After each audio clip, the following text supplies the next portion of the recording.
Naomba nisome maneno ya Mungu ili nisikia leo. Kitabu cha Wafalme wa Pili sura ya 17 mstari kuanzia wa 24. Neno la Mungu linasema, naye mfalme wa Ashuru akaleta watu kutoka Babeli na Kutha na Ava na Hamath na Sepharvaim, akawaweka katika miji ya Samaria badala ya wana wa Israeli. Wakamiliki Samaria, wakakaa katika miji yake. Basi ikawa wakati ule walipoanza kukaa huko, hawakumcha Bwana. Kwa hiyo Bwana akapeleka simba kati yao, wakawaua baadhi yao. Kwa hiyo wakamwambia mfalme wa Ashuru, wakasema, wale wa mataifa uliowahamisha na kuwaweka katika miji ya Samaria hawajui kawaida ya Mungu wa nchi. Kwa hiyo amepeleka simba kati yao, na tazama, wanawaua kwa sababu hawajui kawaida ya Mungu wa nchi. Ndipo mfalme wa Ashuru akatoa amri, akasema, pelekeni mmojawapo wa makuhani mlio wachukua kutoka huko, aende akakae huko, awafundishe kawaida ya Mungu wa nchi. Basi mmoja wa makuhani waliochukuliwa kutoka Samaria akaenda akakaa katika Betheli, akawafundisha jinsi iwapasavyo kumcha Bwana Mungu wangu ninayekutumikia kwa miaka mingi. Umenileta tena Bwana Kifuru niseme habari zako njema. Naomba Roho wako wa neema awe juu yangu ili niseme maneno yako kwa watu wako wanaosikia wakiwa viwanjani na wanaosikia wakiwa nyumbani kwao, katika jina la Yesu, amen. Jamani, Bwana Yesu asifiwe. Leo Mungu amenipa ujumbe unaosema jua kawaida ya Mungu wa nchi. Hii nchi ni ya Mungu, na Mungu anaitwa Jehova. Hii nchi sio ya wachawi, hii nchi sio ya washirikina, hii nchi ni ya Mungu. Kila mahali ukienda ziko kawaida za maeneo husika.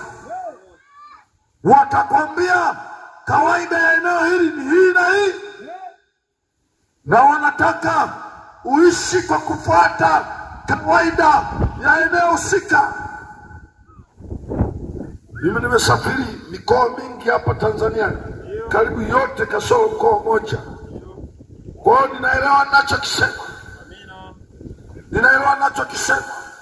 Kawaida ya maeneo mengine ni ngoma mbalimbali, ni unyago, ni ibada kwenye miti, ni shughuli mbalimbali za matambiko.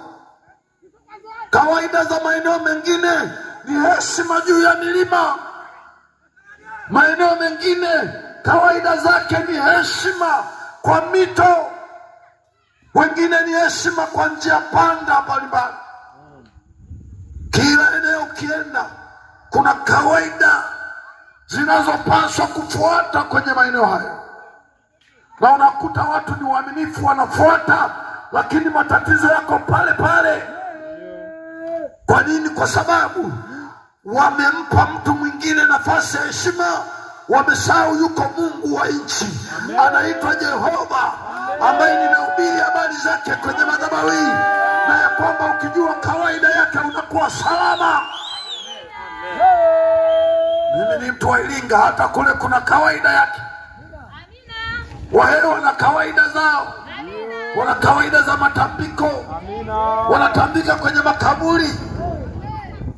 Hata mwezi uliopita mama yangu wa kambo alisema ana shughuli ya kukumbuka mzee, na ana dini yake inaitwa dini ya kwanza. Ana shughuli ya kumkumbuka mzee. Sikuenda kwenye ile shughuli, maana ni shughuli tu. Sasa hivi wengine wanaboresha inakuwa kama ya Kikristo, lakini ni tambiko tu, maana anakumbukwa marehemu na wote wanapiga pombe hapo na alama za Kikristo wanazoziona wao ziko kwenye mashingo yao. Basi wanaenda kwenye makaburi, wanaongea mawili matatu. Wengine wanatafuta rehema kwenye yale makaburi, wanatafuta kibali, wanatafuta usalama.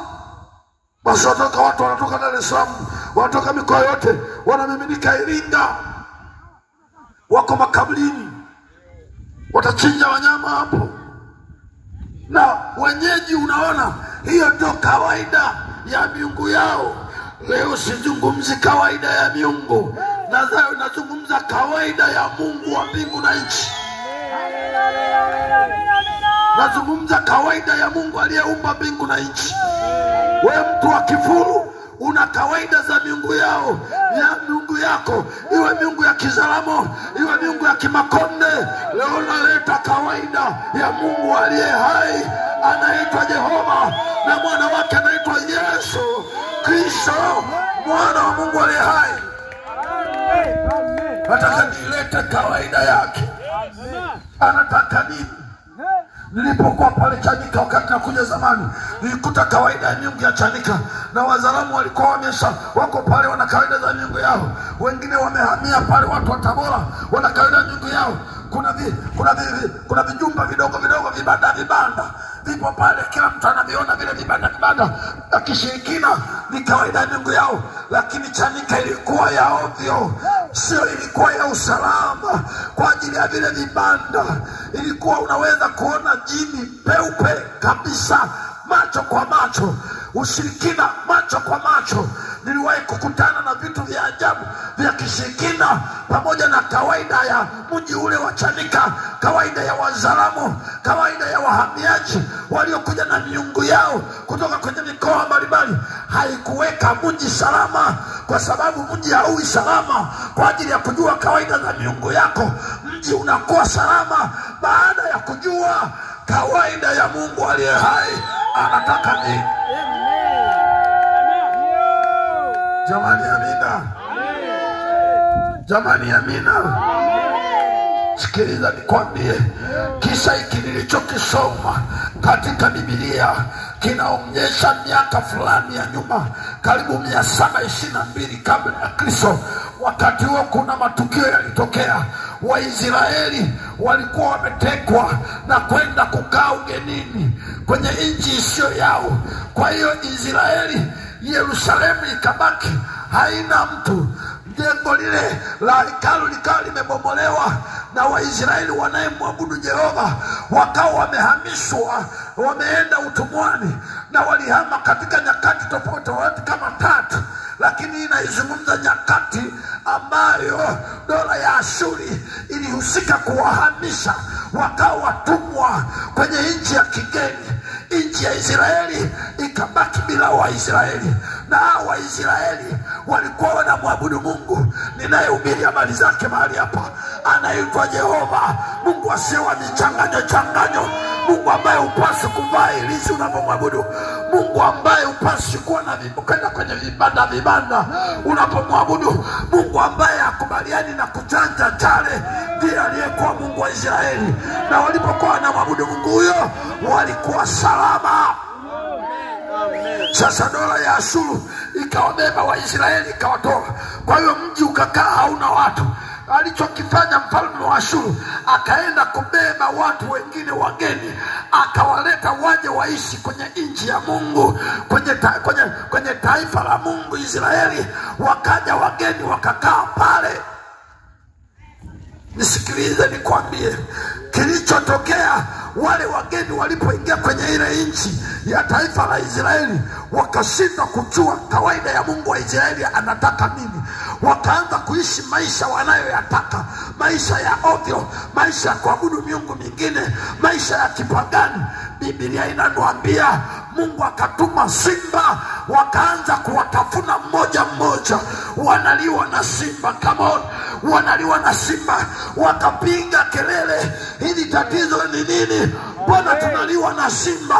Kumbe sababu hawakujua kawaida ya Mungu wa Israeli anataka nini. Amina. Nisikilize mtu wa kifungu, usipojua kawaida ya Mungu utaishi maisha ya mateso sana.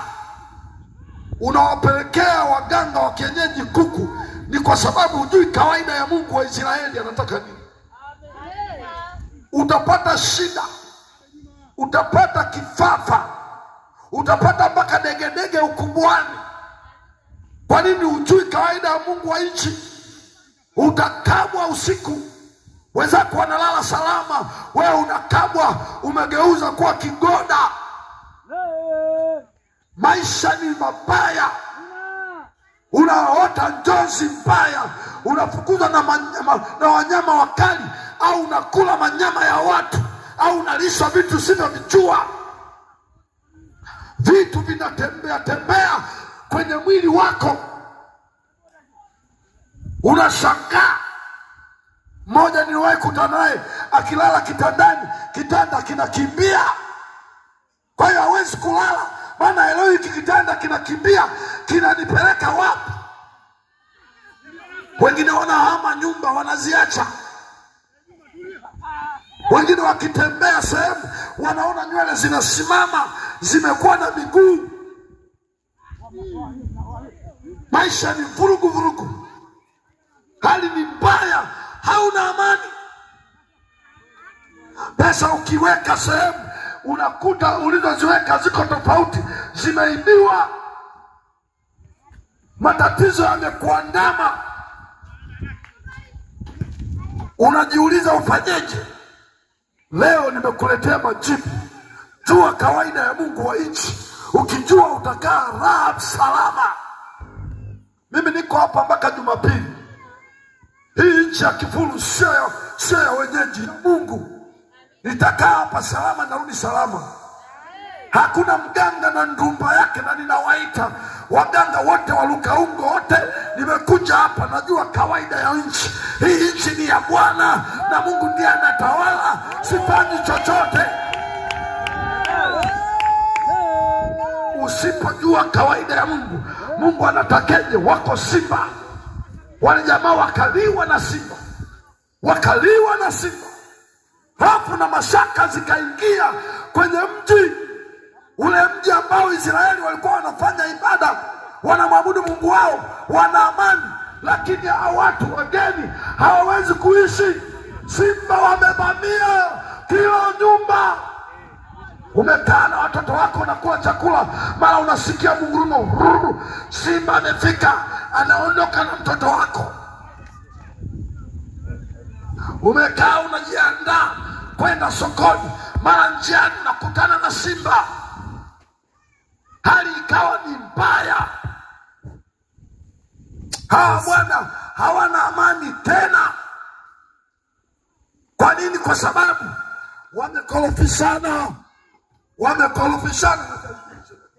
wamekorofishana na Mungu wa nchi. Hii nchi ni ya Mungu. Ukitaka usalama, patana naye leo, mpe Yesu maisha yako, uamue kuokoka, utaishi salama. Hapa ni mahali pa Bwana, huwezi kuishi unavyojitakia. Najua tunahubiri habari hizi, kuna watu wengine wamekunja sura. Lakini kunja sura kunjacho, usipojua kawaida ya Mungu wa nchi anataka nini, kila mahali kwako patakuwa pachungu. Ukihama Kifuru uende Kisemvule, shida. Ukitoka Kisevule uende Bwata, shida. Ukitoka Bwata uende Tabora, matatizo. Toka Tabora uende Singida, shida. Huwezi kukaa salama kwenye nchi ya Mungu kama hujaelewa huyu Mungu mwenye nchi anataka nini. Ametupa maembe tule sawa, ametupa michungwa tule sawa, ametupa mapapai tule sawa, lakini anataka heshima, anataka kumtii yeye, anataka adabu mbele zake, anataka tuishi kwa kufuata maagizo yake. Kama tufuate, kama ufuate, wako simba watakutafuna. Wale waliliwa na simba, leo yako matatizo yatakuandama tu. Sasa wengine utasikia nina mkosi. Wewe una mkosi gani? Nina nuksi. Wengine kuna mtu alichukua nyota yangu. Hamna kuchukua nyota yako. Unajua kawaida ya Mungu mwenye nchi hata kuishije. Kijana mmoja ameimba mahubiri yangu. Unataka kunalinga, unaweka ustaarabu kwenye nguo ya kuazimu. Unakula chakula bila adabu na dondoshea kwenye shati jeupe la kuazimu. Cha kuazima akisitiri. Hii nchi sio yako. Natangaza kama mko magwiji washirikina kivulu sio yangu. Kivulu ni ya Bwana. Kivulu ni ya Bwana. Mtaondoka siku sio zenu. Mtakauka kwenye minazi kama sio kwenye mkorosho. Hamoni, rudi kwa Mungu wa nchi, upatane naye ili uishi salama. Amina. Hata ukija nyumbani kwangu, kuna ukarimu siku hizo umezidi, unasikia jisikie kama uko nyumbani. Jisikie kama uko nyumbani kwangu wewe. Kwangu utaishi kwa masharti ya kwangu. Sasa unataka kuishi kwenye nchi ya Mungu kwa masharti yako ya kihae, kwa masharti yako ya Kiislamu, kwa masharti yako ya Kizigua, kwa masharti yako ya Kimakonde. No, lazima ujue Mungu wa nchi anataka nini. Mungu wa nchi hataki dhambi, hataki ulevi, hataki uasherati. Anataka uokoke, umpokee Bwana wetu Yesu Kristo awe Bwana na Mwokozi wa maisha yako. Dola ya Ashuri walikuwa wababe kweli. Waliweza kuwabeba Waisraeli, lakini wasingembeba Mungu. Mungu akasema mmewabeba hao kwa ajili ya makosa yao, lakini kuishi hapa lazima muwe na adabu. Na kutangazia wewe unayenisikia, hayo mateso umekorofishana na Jehova. Siku moja nakumbuka baba yangu alileta shtaka. Akasema mwanangu, nikasema ndio. Akasema dada yako ana shida kubwa sana na mume wake. Nikasema kwa nini? Akasema kila wakitoka sokoni hela wanahesabu, akiweka dada yako, asubuhi akiamka hela zimepungua. Anasali, anaenda kuswali, lakini matatizo lukuki. Kwa akaniletea mimi kaka yao kesi. Akasema sasa dada yako akaona isiwe shida, shemeji yako pengine akapoteza kuamini, akafikiri ujanja, akarudisha. Akasema sasa weka wewe. Akaanza kuweka mwanaume mwenye ndevu. Kuweka yeye ndio alikomba kabisa. Akasema yali mwenzangu wanabakiza, mimi wanamaliza. Ikawa ni shida. Mzee anaongea na mimi, baba wangu alikuwa mbabe. Anapoongea na mimi anaongea kiubabe, anawakilisha tatizo. Ili kiwezekana mimi mtoto mkubwa nitoe suluhisho, kuanzia sasa tunaenda wapi. Alipomaliza kusema nikasema wanajipendea. Akasema unasema nini? Nikamwambia hayo mambo yamepitwa na wakati kabisa. Lakini nilielewa hawajui kawaida ya Mungu wa nchi. Wanachanganya, wanaenda kusali, wakitoka kusali wanarudi pombe iko kwenye friji. Nenda kusali, Bwana kama wewe ungehesabu maovu yetu, nani angesimama? Angesimama mbele zako. Wanarudi wanaendelea kunywa pombe sasa. Bwana kama wewe, utakumutwa tu. Mungu wa nje ana utaratibu wake. Hata kwa Waisraeli aliwaambia, ili mpone na majanga na Yeshusha Misri, mchunje mwana kondoo na sio mchinje tu mkae ndani. Kwa hiyo haijalishi wamechinja kondoo, wasingekaa ndani wangepigwa tu. Kama hujui kaida Mungu wa nje, utapigwa kama Mungu hakujui. Nikasema hao wanajitakia hayo mambo yamepitwa na wakati. Wangemlingana Mungu, huyu ninayehubiri habari zake, wakaamua kuokoka, hakuna cha chuma ulete. Ana alikuwa ananiletea mambo ya mwaka 7 huko. Unaishi miaka ya nyuma sana. Eti miaka unasikia harufu ya wali, unaanza kutema macho. Mambo ya miaka ya nyuma, nikisikia wali nasubiri wapakue nileteni ukule. Eti nywele zinasimama, nimepita sehemu zimesimama. Nywele zina miguu. Hujajua kawaida ya Mungu wa nchi. Kwa maana hofu na kuandama. Wanayemjua Jehova hawataogopa usiku wala hawataogopa mchana. Eti mtu anakutisha, tutaona. Unaanza kwenda. Amesema tutaona nani? Yule mganga, kuna mganga mmoja kwa kwetu alikuwa anaitwa Lusemike. Walikuwa wanamuogopa, yule alikuwa anaanika pesa. Yaani pesa mpaka zimevunda. Kuna siku anaanika pesa za wajinga walizompelekea kwa ajili ya kufanya uganga. Siku moja akamtisha baba, walishindana nini, akasema naondoa watoto wako wote. Na naanza na mkubwa, akaandikisha majina yote. Nimeenda nakuta kikao. Nini? Kuna mzee mmoja anaitwa Lusemike anataka kumuondoa babako. Alifanya nini? Alichukua ng'ombe akachinje mnada, alafu ng'ombe ile hakuisha. Kwa hiyo kuna hasara, mzee akaenda akasema mimi sijafanya biashara kama sipochukua ng'ombe zako. Yule mzee akasema wewe unafanya ujanja, sasa naondoa watoto wako. Kwa hiyo mtoto wa kwanza uliotajwa ni wewe. Sasa afadhali umekuja mwende mkajisalimishe. Nikasema hajisalimishi mtu hapa. Na nikasema imeandikwa, maandiko yanasema, imekuja kutumia mithali hii kwamba baba amekula zabibu mbichi, ganzi imempata nani? Mtoto. Kama hujui kawaida ya Mungu wa nchi, utateseka kweli. Utateseka kweli. Wengine wakipoteza tu, pengine nguo ya ndani alianika tu hajaiona. Ikianza tumbo, wewe nani? Kumbe kuna upepo tu umepeperusha umetupa huko.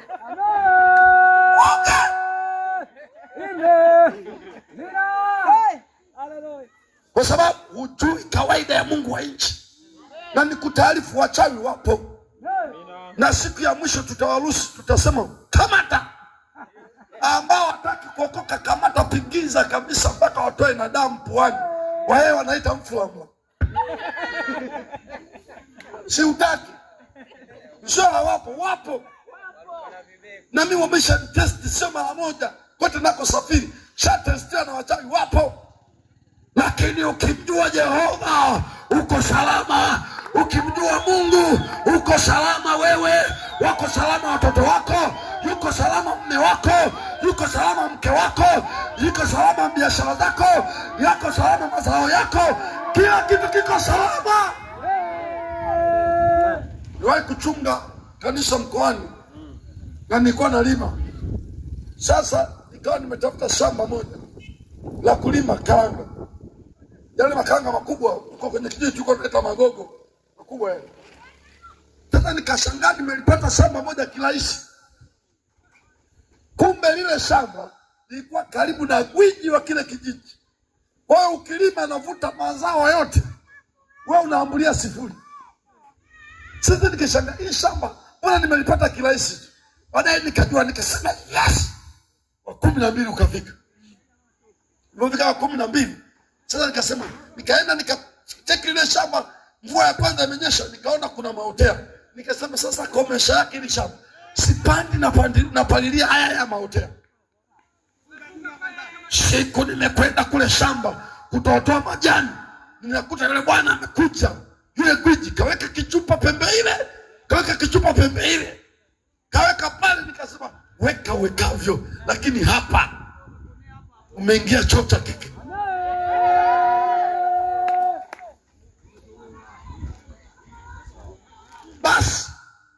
yake anaenda. Sasa kaki nipita na palilia, aongee anapita. Eneo dogo nilivuna gunia 20 zile zilizosindiliwa. Gunia 20 bila kupanda mbegu hata moja. Mwaka unaofuata akahama, hakulima lile shamba. Nataka nikwambie, hujajua kawaida ya Mungu wa nchi. Huyu Mungu ana kanuni zake, ukizipata unakaa salama, maisha yako yanakuwa na amani. Wao wanaita fasi kilenga, hali inakuwa shwari, unatembea una pressure kupanda wala kushuka, inakaa level. Amen. Wale jamaa na walikuta mashamba yale yana mizabibu, alafu wenyeji hawapo. Yalikimbilia kweli kwenye mashamba. Unaonaje unapokuta sehemu watu hawapo, alafu unasema kila mtu akamate eneo unalotaka. Lakini pali watokea Pwani. Na wako watu wengine wamesafiri kutoka mikoani, wamekuja hata Dar es Salaam kufanya kazi, alafu hawamjui Mungu wa Israeli ukoje. Na ikawatokea Pwani. Na wewe ambaye unanisikia hata huko hapa Kifuru, kama hujui kawaida ya Mungu wa Israeli, Kifuru itakutokea Pwani. Wako watu wanasaga meno juu yako. Sisi tumekuja mahali hapa kwa misheni maalum, tukuonyesha Mungu wa nje anataka nini, ili uishi kwenye nchi yake salama, ili uishi kwenye nchi yake bila mateso, ili uishi kwenye nchi yake kwa uhuru na usalama. Biblia yangu inaniambia wakapeleka taarifa kwa mfalme kwamba hatari imeingia katika mji wa Yerusalemu na mipaka yake. Eneo la Samaria limevamiwa na simba, wanatafuna watu, idadi ya watu inapungua, hatuelewi kesho watamka wangapi. Hali ni mbaya. Mtu wa Kifuru nakwambia, yuko simba anaitwa Shetani, yupo hata Kifuru. Hauko salama, hauko salama, hauko salama. Zile taarifa zikapelekwa kwa mfalme. Mfalme akaambiwa idadi ya watu inapungua, no way out. Angalia nini cha kufanya ili ukomboe watu wanaoendelea kuangamia. Ikajulikana ya kwamba watu hawa sababu ni moja, wamekorofishana na Mungu wa nchi. Hawajui adabu juu ya Jehova, hawajui kawaida ya Mungu wa nchi. Na nikwambie ndugu yangu, tuko mahali hapa kukueleza kawaida ya Mungu wa nchi. Jehova anataka nini? Maandiko yanasema yule mfalme akakumbuka wako watu maalum wenye uelewa, wanaoweza kueleza habari za Jehova, habari za Mungu wa nchi anataka nini. Wakaangalia kwenye mji wao, hakuwepo. Wao walikuwa wamejua matambiko tu na ibada za kwa miungu yao, lakini mtu anayeweza kufafanua habari za Mungu wa mbinguni alikuwa hayupo.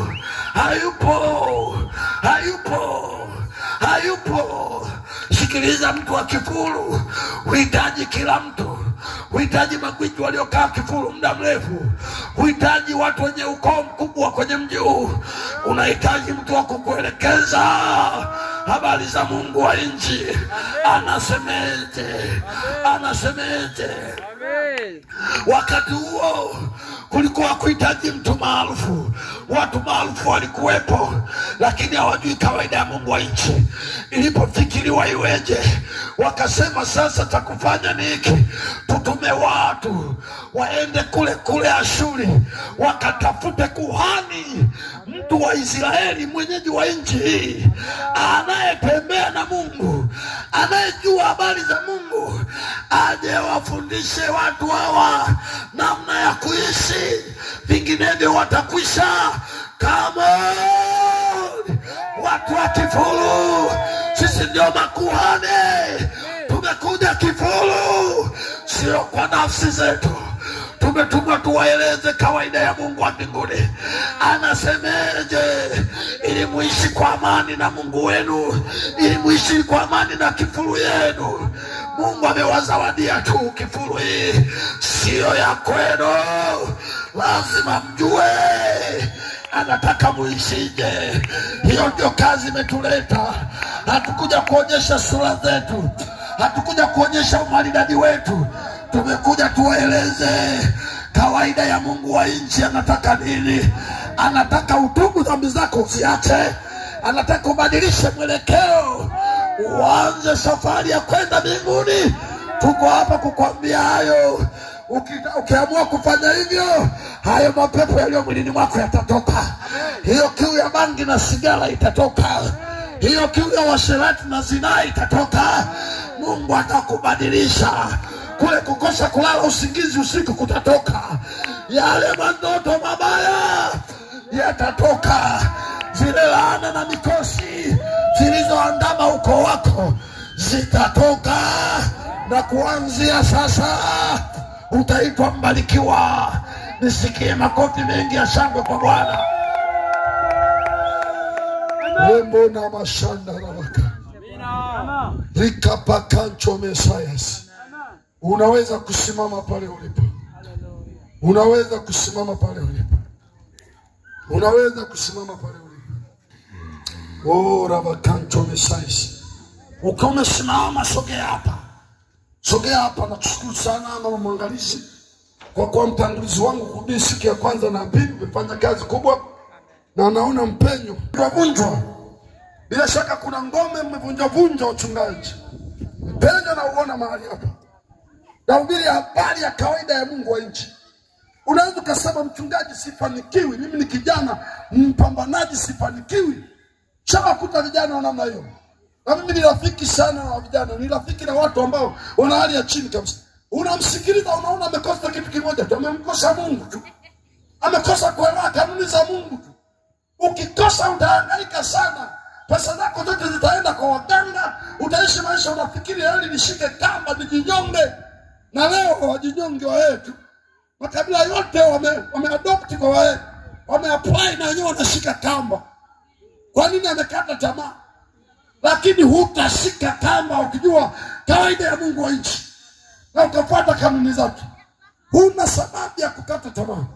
Mungu anakwenda kubadilisha maisha yako. Wewe utakuwa baraka tangu leo. Oh, thank you Jesus. Thank you Jesus. Thank you Jesus. Baba, katika jina la Yesu, nakushukuru mno katika viwanja hivi. Nimehubiri habari zako siku ya 3 na mtumishi wako alitangulia kuhubiri. Nimesema maneno yako. Wote wanaosikiliza wajalie neema ya kuelewa hiki nilichosema. Wajalie Bwana. Naomba fanya mabadiliko makubwa kwenye mji huu wa Kifuru. Fanya mabadiliko makubwa. Katika jina la Yesu.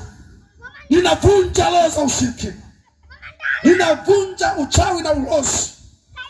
Majini, vipwengu, subiana makata na kila aina ya roho inayotenda kazi. Roho zilizo kinyume na mkutano. Roho zinazopinga watu wasisikie neno. Roho za kiburi, roho za usihiri, kwa jina la Yesu. Nyamaza kimya. My God, take place. Mungu wangu chukua nafasi sasa. Asante Yesu. Wewe unasema mchungaji niombee. Nataka maombi maalum ya kumpokea Yesu awe mwokozi wa maisha yangu. Hiyo ni namba 1. Mimi nilihangaika sana kwenye dini kabla sijaokoka. Nilikuwa na matatizo yangu. Lakini nilipoamua kuokoka, hiyo ndio ya kitu cha kwanza kabisa kinachokufanya uanze kujua kawaida za Mungu wa mbinguni anataka nini. Ni wokovu. Unasema mchungaji nataka kuokoka. Nyosha mkono wako nikuombee sawa ya wokovu. Nitakuombea sasa hivi. Unasema jioni ya leo nimpate Yesu Kristo awe mwokozi wa maisha yangu. Nyosha mkono wako. Hata ukiwa nyumbani huko, unaweza kunyosha mkono wako huko. Na kwenda kukuombea mabadiliko makubwa yafanyike kwenye mwili wako. Ukiwa umenyosha mkono, rudia maneno haya na mkutano turudie wote. Sema, Bwana Yesu. Bwana Yesu. Wewe ambao unanitazama mtandaoni Rudia maneno haya pia, sema Bwana Yesu. Bwana Yesu. Nimesikia maneno yako. Nimesikia maneno yako. Ya kwamba usalama. Ni kujua kawaida ya Mungu wa nchi. Ni kujua kawaida ya Mungu. Na wewe ndiwe Mungu wa nchi. Na wewe ndiwe Mungu wa nchi. Una kawaida na maelekezo yako. Una kawaida na maelekezo yako. Ambayo nikiyajua. Simba hawatanigusa. Simba hawatanigusa. Shetani hana kitu kwangu. Shetani hana kitu kwangu. Nami ninakuja kwako. Nami nakuja kwako. Naamua kukupokea wewe. Naamua kukupokea wewe. Uwe mwokozi wa maisha yangu. Uwe mwokozi wa maisha yangu.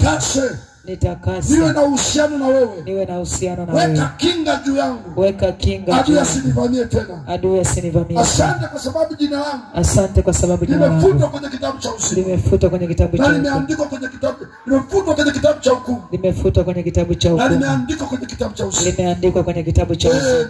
Amen. Wewe mahali popote ulipo, weka mkono kwenye moyo wako. Na nyinyi watoto njoni hapa. Na baba, weka mkono kwenye moyo wako. Watumishi wa Mungu, tuombe na baba.